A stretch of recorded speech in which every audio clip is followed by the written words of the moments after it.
We need to hurry. I still think we have better odds fighting than outrunning them. Wait, we have cogs. We can transform now. That's right. Everyone ready? I was born ready. On 3, 1. How's it going? Good. How you doing? Yes, no, very excited to be here. This is Transformers has been my life for like 17 years. So this is absolutely amazing. So thank you so much for taking the time to my talk to me. pleasure. And also welcome to the Transformers universe as well. Thank you. Yeah. As a director. So, first of all, I just wanted to see from your perspective what it was like as a director dealing with characters that have deeply rooted in kind of popular culture for 40 years now. Yeah. Well, I grew up watching the original cartoon series in the 80s, and so I came into this as a huge fan, and so did everybody on the crew. Like everybody from story all the way through animation, they were like very, very excited to work on this movie. In fact, I had animators that were like almost fighting each other, like, I'm doing the Starscream shot, because they were like, that's my favorite character when I was younger. And so there's a lot of love that was put into this, and I feel like we could feel it when we watched the movie. But the thing is, these characters, like you said, are so iconic, Optimus Prime and Megatron. And so just to do a version of this where we're seeing what they were before, and everybody knows they're enemies. My parents somehow know that those characters are enemies, even though they've never seen any of the movies.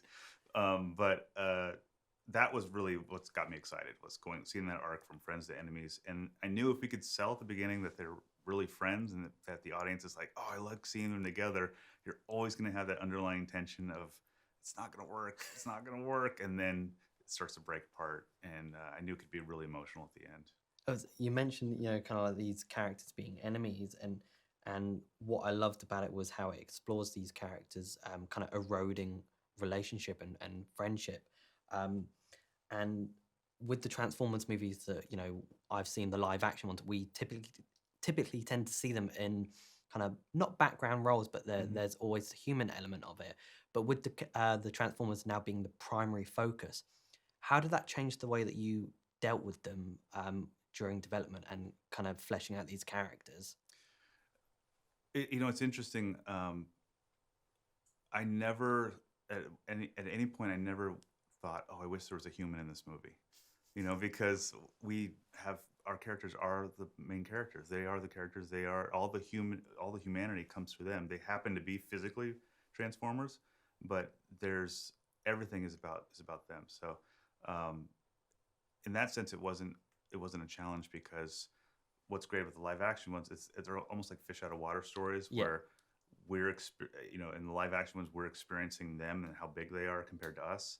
And this is not that. This is a different type of story. You have the power to make your world better.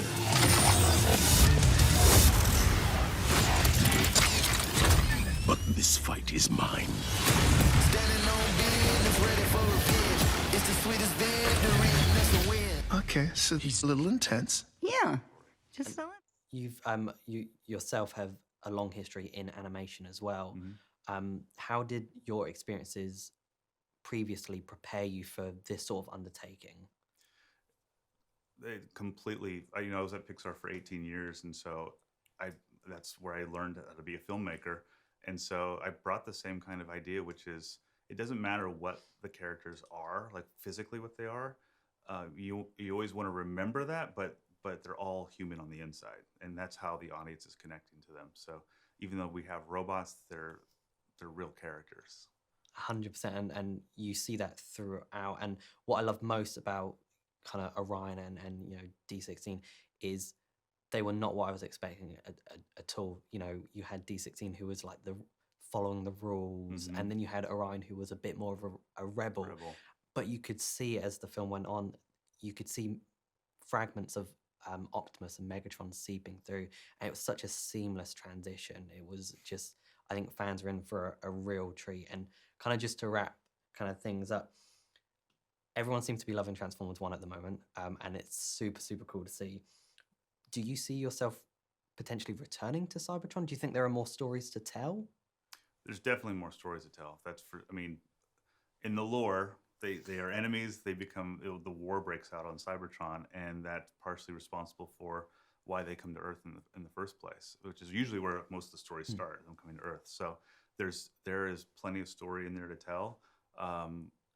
We'll see what happens with after this one. You know, I wanted to make sure that this one works. This needs to be a standalone movie. This one needs to work. I feel like thinking about sequels before you finish the first one's always a bad idea, but I'm very happy with how this turned out, and I think the audience is too. Yeah, it was a joy to watch, and you know, seeing Cybertron in all of its splendor in such a visual way. Mm-hmm. You know, it really felt like Cybertron was a character in itself, and yeah, and you know, thank you for bringing these characters to life in a fresh way, but also for honoring where they came from beforehand, because I think we're seeing something that is familiar, but also something that is completely fresh, and I think that's what the Transformers franchise needed. So, you know, thank you for doing that My as a pleasure. fan, you know. I had such a fun time working on it, so pleasure's all mine. Perfect. Thank you so much. And again, I can't wait to see what everyone thinks about it. I can't wait to take my brother go see it. We're both fans. I've got a Decepticon tattoo here. My twin brother has an Autobot one. So this is like our movie. So we're super excited. You guys are gonna start fighting at the end. Like, you should act it out. I always Decepticons. The bad guys are always the best. I'm sorry, Optimus, but you know. No, you know, I get it. Thank you so much. It's been an absolute pleasure. Cheers. Thanks for watching, Super Friends. If you enjoyed this video, then make sure to hit the subscribe button just down below and hit the bell so that you can get notified whenever we release brand new videos. In fact, there's 2 more waiting for you to watch right here below. So what are you waiting for? Why not click play?